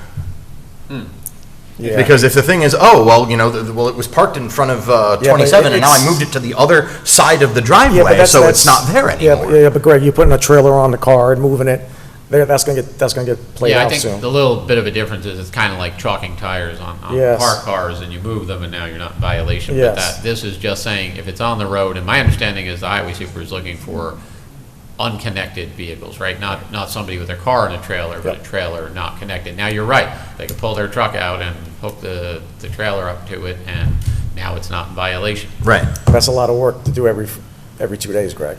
Well, right. And if it snows or something, they're gonna have to. Gonna have to move it anyway in that That's right. case, but. So let's do the 48 hours. And so it'd be a form of a notice of violation, notice, basically, have in to 48 correct. hours to correct. Yeah, if it's not gone in 48 hours, you're getting towed. Yeah, and if it's across the street, to me, that's still going. It's 48 hours on the street, not Yep. connected to a vehicle. Doesn't matter where they move it to, you know. it's Exactly. still It can't be on the street unconnected. Yeah, so we can make that draft, and then I guess, I don't know, when you want to set the public hearing? Or August 1st, August 5th. do you want to set it for August 5th? No, we want to set it on August 5th. Set wanna it have a following public hearing. for do you have a second? You only have one meeting in August, right? Yeah. For So September meeting. Set it for September? That's fine. All right, so we'll provide the draft, and we can move forward Yeah, with that. thanks. Sorry to be a downer on that one. Yep. you Well, want me I get to, what you're saying. Do you want me to table or close this discussion? You can close the discussion item, Mr. Nugent will get you the other part. Okay. Next up, number 7, discussion of resolution to accept the resignation of full-time police assistant Cassidy Scott. Everybody okay with that? Yep. Yeah. Next up is resignation of part-time police officer Karaman. Everybody okay with that? Yeah. Our annual dollar ride. Everybody okay with that? Yeah. Next up is the discussion of resolution to award the installation of 2 cooling towers, one for the police department and one for the town hall. I think the original, we had 3 bids, one for 120, one for 100, then one for 30, and then that was kind of low, then it went back up to 50 for that one, but it's still half the price to the other one, right? Is that accurate, Cooper? That's correct, that's accurate, yeah. So we got the cooling towers in the back here, and by the time this project is done, we're doing a semi-in-house, so we're probably gonna save at least $100,000 doing it in-house. Great. For the project. Everybody okay with doing the RFP? And we have another one, we had a walkthrough, Brian's project and Greg's project with the Washington Sword Monument with Bailey, between the police department and the rec center. So we had 3 people walk around, and we got an $80,000 grant from Assemblyman Beeham to clean it up. They were here. The bid is probably gonna be open maybe by the 15th or 16th. It's okay for me to move on it by your verbal agreement, and I'll just put it on the agenda for August to accept it, Yes. Yeah. because I don't want to wait for it. Right. Okay? Because we have an event we need to be in good Yeah, shape for. so once we got a bid that is accepted, I'll give the approval, and we'll just vote on it. So I got you, I got enough, okay? Yep. All right, next up is resolution to set the public hearing on a proposed local law amending chapter 23 of the town code to establish the title of deputy receiver of taxes and assessments. Any questions on that? No, it's procedural, correct? Yep. Yeah. So is this a part-time person? No, this is the full-time person we're talking about, but we can't do full-time without proper title. Okay, so, Oh, because we'd be hiring someone for a position that by law within the town does not exist. Something like that, right? Yeah, I think it's also because of the civil service classification, you currently need, the concept was to make this sort of the first deputy receiver the Yes. full time that would be authorized to act in the absence of the receiver if they were out or unavailable. Currently, it doesn't quite say that in the law or in your code, so this position would be established and have the authority to act if the receiver was not there. Currently, the language just says they can assist, but it doesn't say they can act if the receiver was out sick or something. Understood. so you want to have a public hearing on it? We have to have a public We have hearing to, on because it. it's a local And I law. wanna talk with you about this, but offline. Yeah, sure. We don't have to know. I don't want to be stingy, but the USA is playing right now in hockey. So. You want me to move? All right, I'll move. Point of order. Point of order. My Councilman, we're priority playing. is you. It's you. Point of order, we're playing soccer right now. We play hockey in the winter, Brian. What did I say? You said hockey. I did, didn't I? Oh, my God. You did. Hey, listen, this is Are we action. winning yet is the question. It's an action-packed I think it meeting. starts at and- 9. No. Right? 8. That was 8. It is scoreless as the clock hit 39 minutes.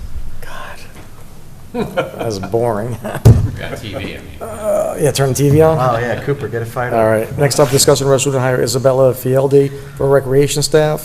Everybody okay with that? Yep. Sure. Next up, accept the monetary donation from the police department. How much was that, 500?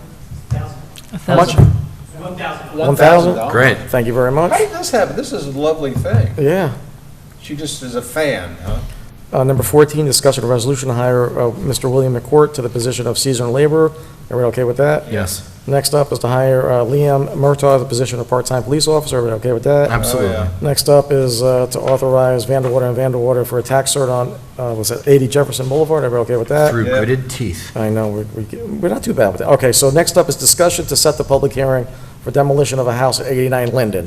So I got 2 houses pretty much close to each other. one caught on fire, well, both caught on fire, one's got to come down, which is this 89, and the building inspector recommends it getting knocked down, and then the other one is boarded up, they want to rebuild it, and we got to get them to cut the grass. But this one here is what's before us. So can we set the public hearing for this for August 5th, to knock down this house? Yeah. Okay. They're just, it's in the resolution, but there's just notice has to go to the owner prior Notice. to that. Cooper, you got it? Yeah, I'll set out the usual. Okay. Great. And that one's only got 2 cars on it, Brian. That might tear the house down, got 2 abandoned cars. All right, privilege of the floor for agenda items. Anybody like to speak about anything on the agenda? Ms. Gadsden?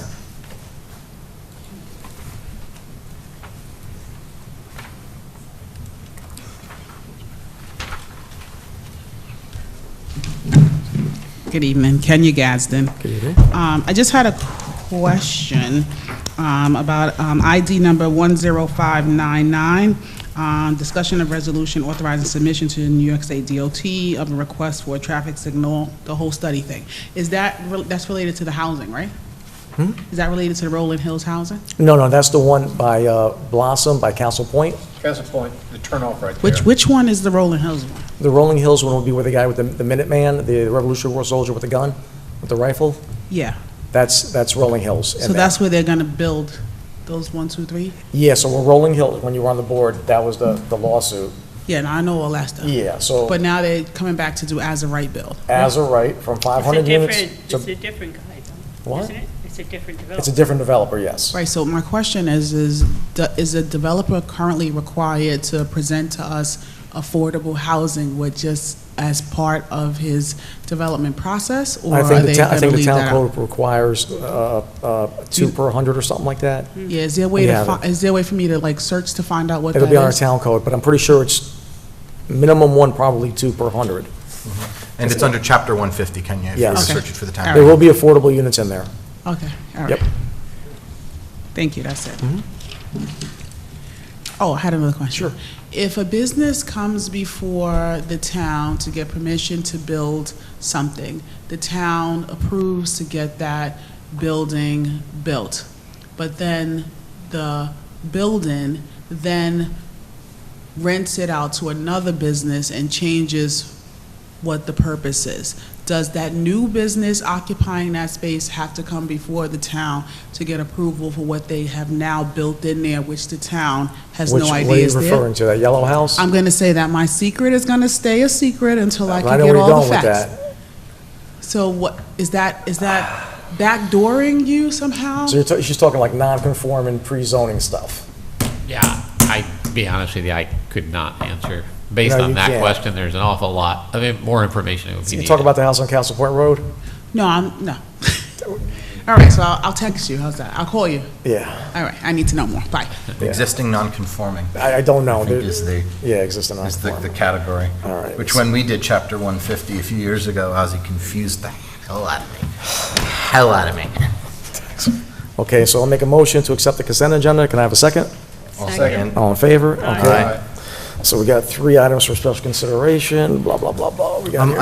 I do have a question for the attorney before we move on to that, and I think this may be one of the systems, or situations rather, where IQM2 may have let Cooper down potentially. We had the discussion, setting the public hearing on the demolition for Linden. Can we set that by simply saying it, or do we need a resolution to do so? It should be a motion.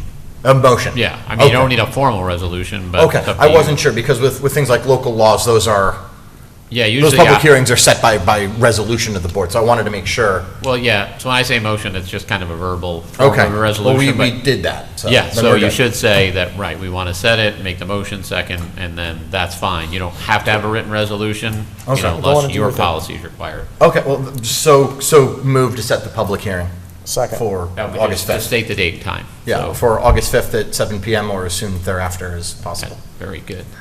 All in I favor? remember your language. Aye. All right. Cool. Okay, all right, so we got 3 items for special consideration. So one is for the, that 89 Linden. What do I got here? I got it right in front of me. USA scored, sorry. Okay. All right. So this is a resolution to schedule a public hearing regarding unsafe building located at 89 Linden.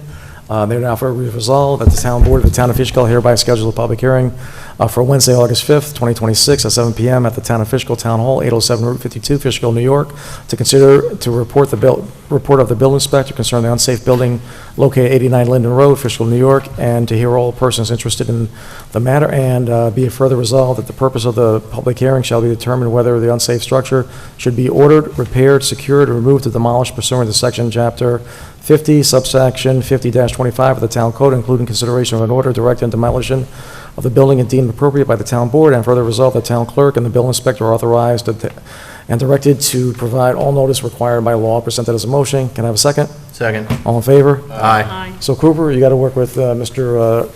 Petrus to take care of that. Okay. That's your duty.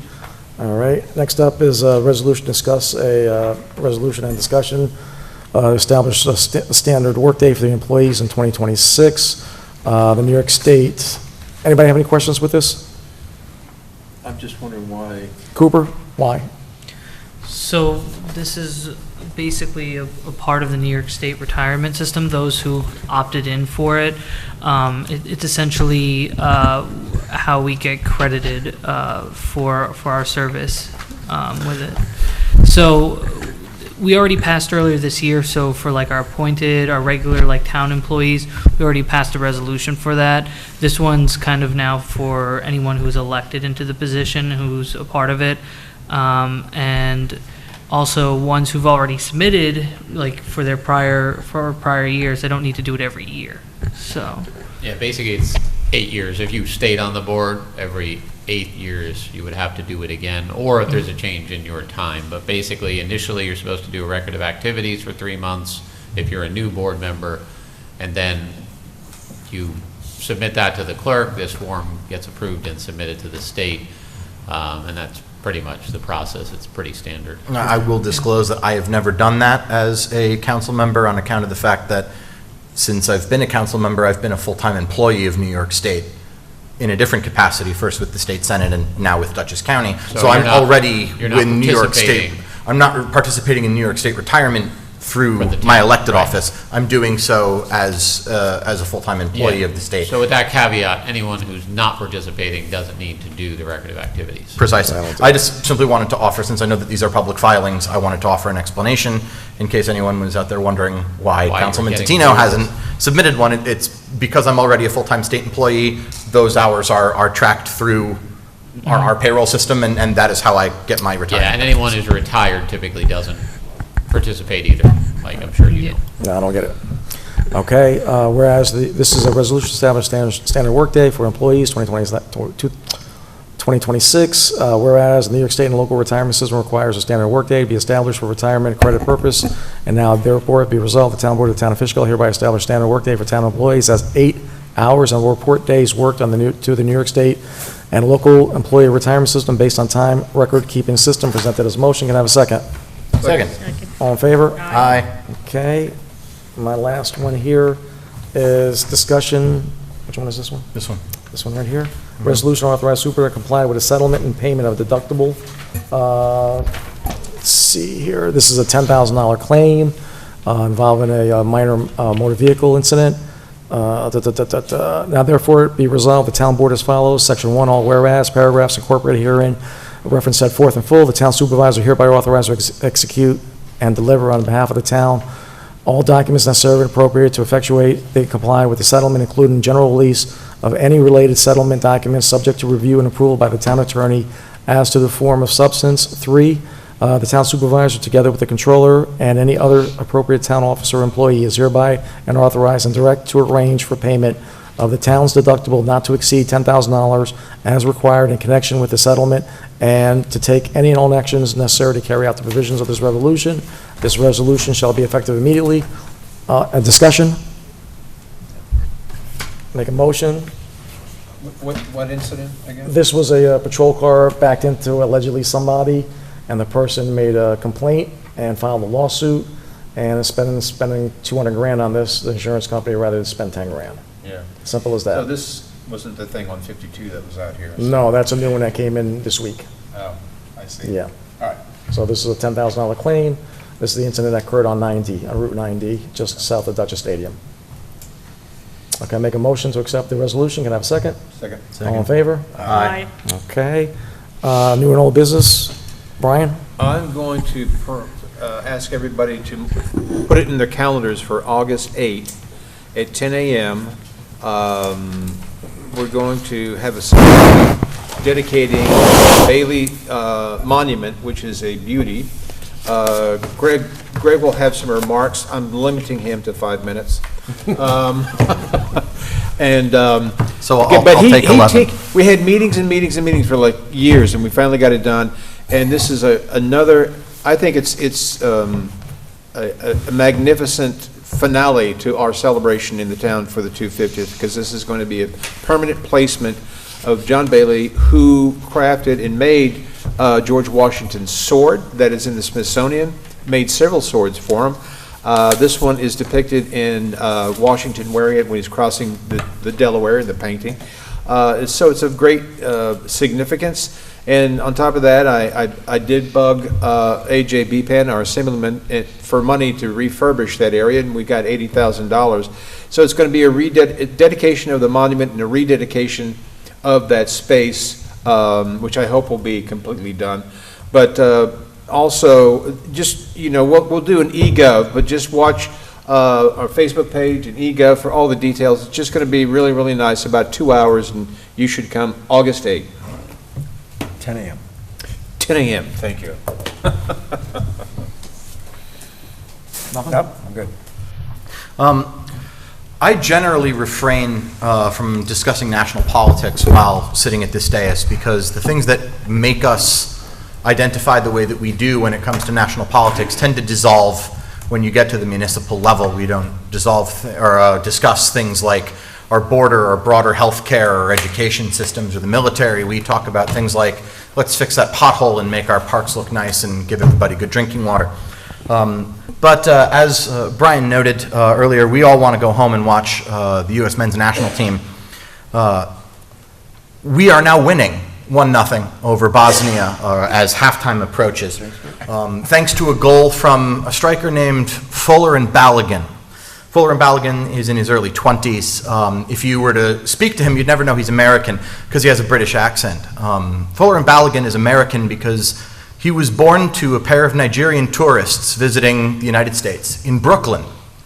That's why the United States national team is in a position to advance to the round of 16 of the World Cup being held on American soil, because someone who was born here is an American. That's what the Constitution says. And this week, the United States Supreme Court, although it was not unanimous, upheld that if you're born here, you're one of us. Congratulations, Flo Balogun. Let's go USMNT. Happy 4th of July to all Americans. Councilman Bardini. I just want to wish everybody happy 4th. Please come out, participate in some of the events. It is our 250th anniversary, and it's going to be a nice event. Come on out. Okay. And bring water, because it's going to be hot. So, we usually don't talk about national stuff, but I kind of disagree with you, Greg. I think you're right on the part. If somebody's here and they have a kid, they're here. But I'm totally against this travel birth crap, because you come from China or Russia, have a baby, and leave. I'm not for that. You're here 4 or 5 years, you got a couple kids, they're in school, I understand that. But to fly from China or fly from Russia to have a kid so they get documentation and go back home, and 40 years become president and ruin this country, it's not a risk that I'd like to take. So I appreciate the British guy. I get it, that's okay with me. But this travel birth thing, I'm not for that. I'm totally in agreement with you, Ozzy. Yeah, I think 90% of the Americans are for that. Supervisor, can I say something real quick? In a minute. So we have our police chief here, does a great job. We're maxed out at 35 grand, right? You got a waiver, right? So he's got a waiver, but we didn't budget for the waiver. The other guys are budgeted because it's in the budget. So if I can figure it out, can we give him a pay raise for this year? We can figure it out. Figure it out. Absolutely. You guys okay with that? Okay. Absolutely. We're going to work on that for the next meeting. Cooper, floor is yours. Yeah, I mean, just, I normally don't speak about it, but like you said, with the 250th and like a lot of good events coming out, we have an upcoming event in August, right before our town board meeting. August 4th is our National Night Out, so anyone who wants to come out, you know, bring family, bring kids. I mean, it's done through our police department. They work with our recreation department, our highway department, our fire inspector to get all this stuff. And it's a great event. I've gone the past couple of years, so I'm just August saying, 4th? anyone? August 4th, See, from I 5 to didn't hear 8 that p.m. till now. Why'd you tell them? Oh, yeah, August 4th from 5 p.m. to 8 p.m. And if there is rain, we have a rain date for August 6th from 5 to 8. Gearing Park. In Gearing Park, yep. That's great. All right. All right. Look forward to seeing everyone there. All right, no executive session. I'll make, next town board meeting will be August 5th. God bless America, and this is the greatest country in the world by far. Amen. We have our differences, but just remember what happened in the Civil War, World War I, World War II. This is nothing. So I'll make a motion to adjourn. Can I have a second? Second. All in favor? Aye. Good night. Less than 2 hours. Look at all that. Get a lot.